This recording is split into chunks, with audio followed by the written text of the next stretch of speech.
पिता पुत्र पवित्र आत्मा के नाम पर आमेन। आज के वचन संत मरकुस का सुसमाचार अध्याय 6 पद संख्या 1 से लेकर 6 से लिए हुए हैं। और आज के वचनों में हम सुनते हैं कि जब प्रभु यीशु अपने नगर में आते हैं तो उनके ही लोगों ने उनका अस्वीकार किया था। प्रभु यीशु के बुद्धि और चमत्कारों को देखने के बाद उनकी प्रशंसा या उनका सम्मान करने की वजह वो उनकी गलतियों को ढूंढते, उनकी आलोचना करते, कहते ये तो बड़ाई का लड़का है, इसे हम जानते हैं, इसकी माँ, इसके भाई बहन, इन सबको हम जानते हैं। ख्रीस्त में मेरे प्यारे भाई और बहनों, आज हमारी सोच भी उन लोगों की तरह है। जब हमारे परिवार में, हमारे समाज में अगर कोई तरक्की करता है तो हम भी उनकी तरह उनको ताने मारते हैं, उन्हें नीचे दिखाने की कोशिश करते हैं, उनकी गलतियों को हम ढूंढते हैं।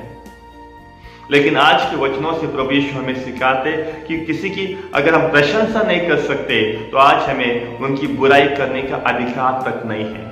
उनकी प्रशंसा करना सीखना चाहिए। ख्रीस्त में मेरे प्यारे भाई और बहनों, जब हम छोटे छोटे चीजों में लोगों की प्रशंसा करते हैं, उनको धन्यवाद कहते हैं, तो उन्हें वो बढ़ावा देता है आगे जाने के लिए।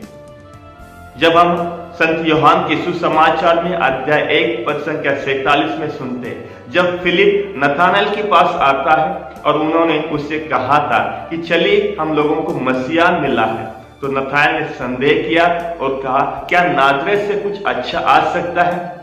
तब फिलिप ने उसे कहा आकर देखना, पहले चलो फिर देखो, विश्वास करो। आजकल हमारे जीवन में कभी कभी बिना देखते ही हम लोगों की बुराई करते हैं, उनके बारे में बुरा सोचते हैं। लेकिन आज के वचनों से प्रभु यीशु हमें सिखाते किसी की बुराई नहीं करना, बल्कि उसको प्रशंसा करना है, उसको आगे जाने के लिए, उसका साथ देने के लिए प्रभु यीशु आज हमें कहते हैं। प्रभु यीशु के नगर में उनके अविश्वास के कारण प्रभु यीशु ने वहां पे चमत्कार नहीं किए थे। कल के सुसमाचार में हम लोगों ने सुना था कि याईर ने प्रभु यीशु पे विश्वास किया। उसकी बेटी मरने वाली थी तो भी उसने विश्वास किया कि प्रभु यीशु अगर उसका हाथ उसके ऊपर रखता है तो वो जीवन प्राप्त करेगी। वो स्त्री जो 12 साल से पीड़ित थी रक्तस्राव से, उन्होंने अपने मन में ठान लिया कि अगर वो प्रभु यीशु के कपड़ों को हाथ भी लगाती है तो वो चंगाई प्राप्त करने वाली थी। आज हमें भी हमारे जीवन में विश्वास करना सीखना है, ना कि लोगों की गलतियों को ढूंढना है, ना कि आज हमारे जीवन में अविश्वास को दिखाना है।